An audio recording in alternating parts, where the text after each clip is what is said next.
Vous êtes-vous déjà fait la réflexion, en entendant parler un conférencier, une personnalité, un journaliste, ou tout simplement un interlocuteur, que certains mots, certains sons revenaient régulièrement dans son discours, et qu'une fois repérés, vous n'entendiez plus que ces mots, rendant inaudible le reste de son intervention, au point d'être tenté de les compter? Et si vous-même aviez tendance à en utiliser, dès lors que vous devez prendre la parole dans un contexte inhabituel? Je vous propose, dans cette capsule 7 minutes chrono, pour vous aérer et vous former, de vérifier si ces tics verbaux vous encombrent et d'apprendre à vous en débarrasser. Mais de quel genre de tic s'agit-il?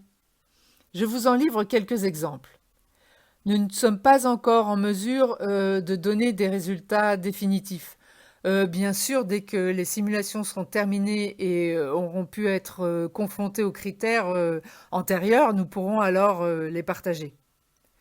Nous ne sommes pas encore en mesure de donner des résultats définitifs. Oui, définitifs.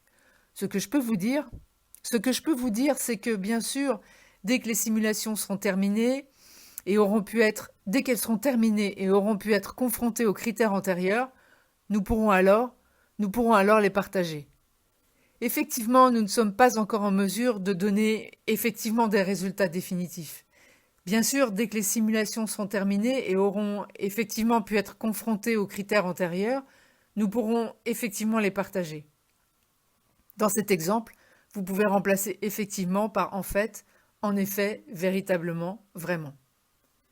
Du coup, vous payez par carte?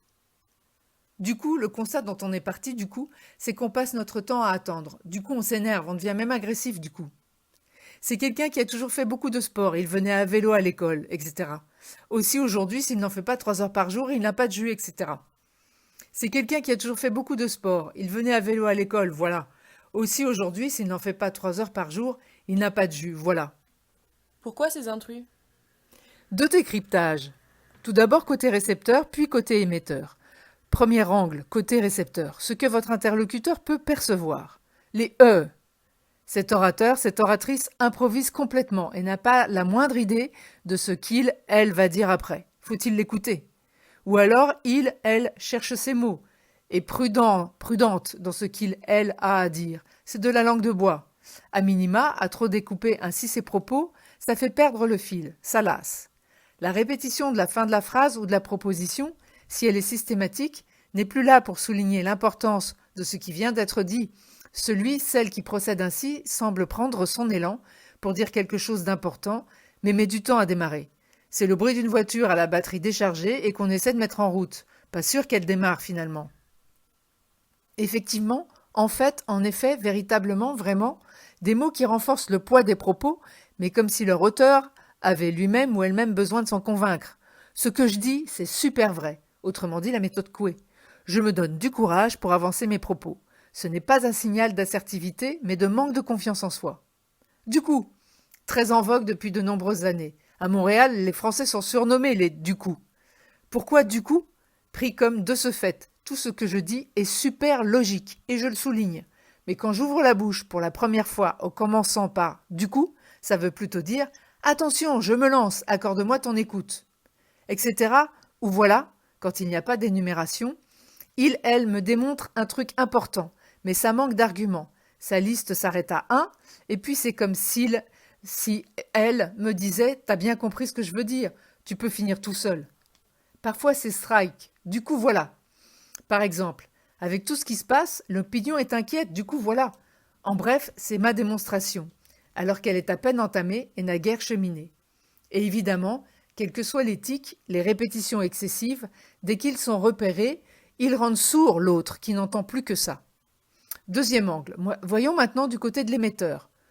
Il ou elle ne se rend pas compte de ces tics, d'autant qu'il pullule plutôt en climat stressant.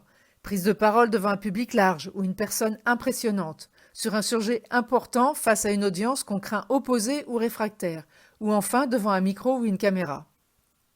Comment les identifier? Demander à se faire enregistrer dans un tel contexte. C'est le meilleur moyen de les voir sortir du bois et de se rendre compte de l'effet contre-productif qu'ils peuvent avoir sur le contenu ou les objectifs de la prise de parole. Pourquoi ces tics? Ils témoignent du manque d'assurance de l'orateur. Celui-ci gagne du temps en utilisant des mots répétitifs ou en répétant une série de mots. Il ou elle déplace la focale ou son énergie sur des mots qui sont simplement là pour souligner ses arguments, plutôt que sur l'expression en tant que telle des arguments. Comment s'en débarrasser alors? 4 pistes de travail pour chasser ces intrus une bonne fois pour toutes. 1. La préparation mentale. Vous avez travaillé votre sujet, vous le maîtrisez bien, vous vous êtes préparé. Vous pouvez aussi vous entraîner à prévoir les objections, les questions cauchemars que vous ne voudriez pas qu'on vous pose. Accordez-vous le bénéfice de la compétence. 2. Un débit plus lent. Ne vous débarrassez pas de ce moment stressant en accélérant votre débit. Au contraire, ralentissez pour conférer de l'importance à ce que vous dites et vous donner du temps pour réfléchir à la suite sans avoir besoin de tous ces mots ou pratiques superflus. Ralentissez et appuyez avec l'intonation les points importants, sans les répéter nécessairement. 3. La ponctuation.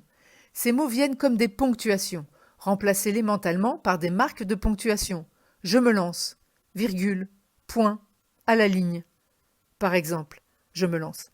Le constat dont on est parti, virgule, c'est qu'on passe notre temps à attendre, point. On s'énerve, on devient même agressif, point. Exit-le du coup. 4. Le silence maîtrisé. C'est un atout précieux qui pourtant en terrifie beaucoup. On n'aime pas le silence, on parle pour le remplir. En négociation, le silence est utilisé pour que le moins entraîné remplisse l'espace vide d'une proposition qu'il n'était pas prêt à faire. Les mots superflus servent aussi à remplir les blancs. Exploitez plutôt les blancs, le silence. Ils donnent du poids à vos propos. Faites des pauses. Elles laissent le temps à l'autre d'intégrer ce que vous venez de dire et enfin elles vous procurent du temps pour préparer la suite. Pour chasser ces tics, sans les remplacer par d'autres, vous devez vous accorder votre confiance. Entraînez-vous. Filmez ou enregistrez-vous quand vous prenez la parole. Le contrôle est à exercer autant au moment de l'exposé que dans la partie questions-réponses. Surtout, bannissez un autre réflexe qui consisterait à répliquer à chaque fois qu'une personne vous remercie de votre réponse. Pas de souci.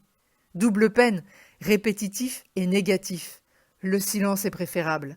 Et pour reprendre la main et la maîtrise de votre sujet, concluez l'échange. Ayez le dernier mot. Mais on est d'accord, hein, ce n'est pas « bon, voilà ». Cette capsule 7 minutes chrono vous a été présentée par Catherine Lotte-Vernet.